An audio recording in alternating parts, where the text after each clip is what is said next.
for this very important occasion. I have just administered the oath of office for the new Secretary of the Department of Agriculture, Francisco Laurel, who is standing here next to me.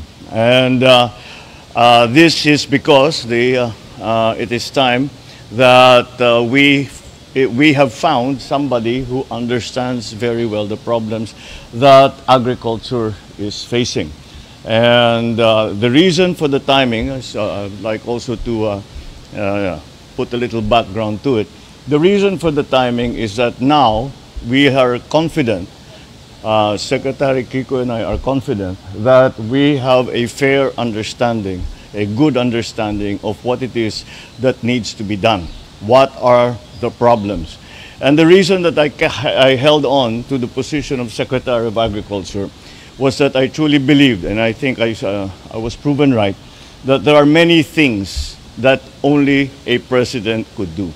And the problems were so important and were so deep that I felt that the authority, oh, I'm sorry, please sit down, that the authority and the, I suppose, moral suasion of a president was necessary for us to be able to figure out. And it really was. Agriculture is a much, much more complicated thing than most people understand. But we have come to that point where we have a very good idea of where the problems lie and where what we need to do to solve those problems. So before I go any further, perhaps I would like to ask our new secretary to say a few words.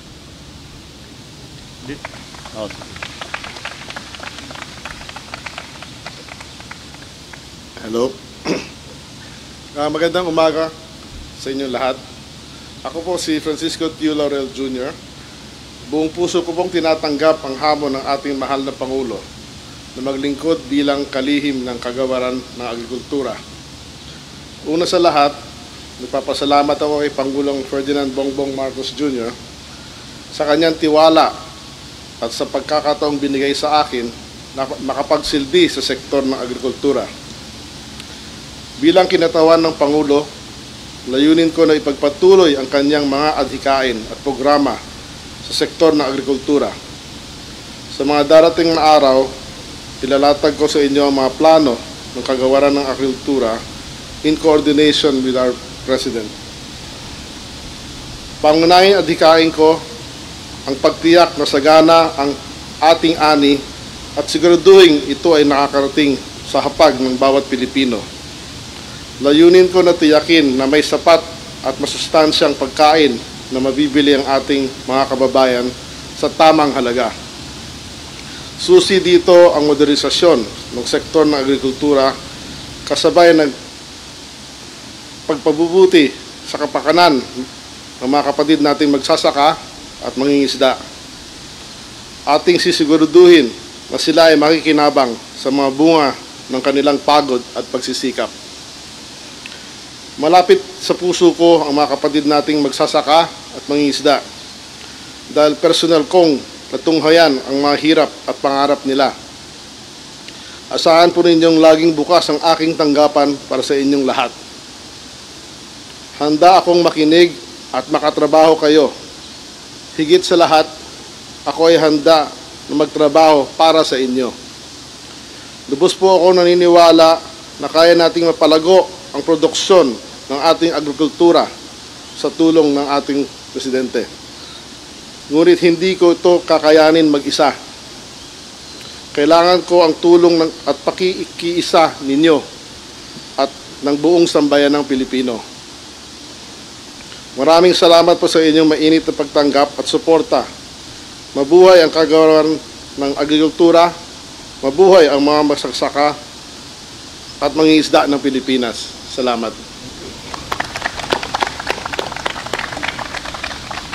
I'm very happy to have been able to announce this new appointment of one of the most important departments in our government. At ito parang yung sinama na natin yung ating pinag-uusapan dati na lagi natin ang pagtingin natin sa ating private sector ay partner sa lahat ng mga ating gagawin. Kaya naman ang pagpasok ni Secretary Laurel sa kanyang posisyon na Department of Agriculture Secretary ay para na nating sinama dahil matagal na siya sa industriya ng fisheries. Nagsimula siya sa pangingisda, ngunit na yung mga iba't ibang panig ng agrikultura ay ninapasukan na niya. Kaya nauunawaan niya hindi lamang kung ano yung problema, kung hindi ang mga solusyon sa problemang yun. At bukod pa ron, kilala na niya ang mga tao, yung tinatawag na mga expert, na mga professional, ay kilala na niya at madali niyang lapitan para magtulungan, para nga mabigyan, matugunan at mabigyan ng solusyon ang mga problema sa larangan ng agrikultura. Ang nag-uusap kami, ang bago talaga na hindi natin hamon na hindi pa natin naramdaman sa buong kasaysayan ng tao ay ang climate change. At ito talaga ay siyempre alam naman ninyo yung panahon talagang yan ang inaasahan ng ating mga magsasaka at saka mangingisda. Kaya't wala naman tayong control dyan. Kaya't kailangan talaga makapag-isip tayo ng mga bagong sistema, mga bagong strategiya upang ito naman ay mabigyan natin ng solusyon at hindi pahirapan ang taong bayan. Kaya malaki ang trabahong ibinigay ko sa ating bagong kalihim at handa naman kaming lahat, hindi lamang sa pamahalaan, kung hindi pati na sa private sector na siya'y tulungan. Dahil naging kaibigan na rin natin ito. Matagal ko nang kilala si Secretary Laurel. I've known him since we were boys. So malakas ang loob ko na may appoint siya kasi kilala ko pagkatao niya. Alam ko napakasipag nito, unang-una. Pangalawa, nauunawaan niya na mabuti ang sistema ng agrikultura dito sa Pilipinas. Kaya't inaasahan natin lahat na he will do a very good job. Maraming salamat. Magandang umaga sa inyo lahat. Ayos. Mr. President, thank you. May we open the floor to a few questions? Sige, alika. Ryan Remijo from CNN. Rex Remigio from Sorry. Yeah. Mr. President, good morning. Good morning. So, ano po yung pinakaunang marching order nyo para sa Department of Agriculture? Well, the obvious one is trying grain control of the prices of all the agricultural commodities that are going up. At tinatamaan tayo ng yun na pag-usapan ko, climate change. Alam niyo na lahat yung swine flu, alam niyo na lahat yung avian flu na tumatama sa atin. Kaya yan ang una natin in the immediate term, hindi lang short term, kundi in the immediate term, kailangan natin makakontrol at tignan kung paano natin gagawin. At the same time, kasabay nito is the longer term, yung production at saka cost of production, mechanization, lahat ng mga bagay na yan. At tinitignan natin ang mga ginagawa ng ating mga karatig bansa, such as Thailand, such as Indonesia, such as Vietnam. At baka meron tayong matutunan sa kanila na pwede nating na bagay dito sa Pilipinas. And that's the first thing that our new secretary will have to do. Thank you, Mr. President. Yeah. Mr. Kenneth Paciente of PTV4. Good morning, Mr. President, Good morning. and good morning, Secretary. To Secretary Laurel po, sir, following your appointment, ano po yung marching order nyo naman po sa Department of Agriculture, sir? Thank you. Well, today I will proceed to the Department of Agriculture and meet everybody. Well, ang hingin ko lang sa kanila talaga sa ngayon is their full cooperation dahil importanteng buo ang departamento sa isang goal, no, which is basically modernization at increase of production. Yan ho ang marching order sa atin ni Presidente, at yung mga plano ni Presidente i-implement namin to the letter.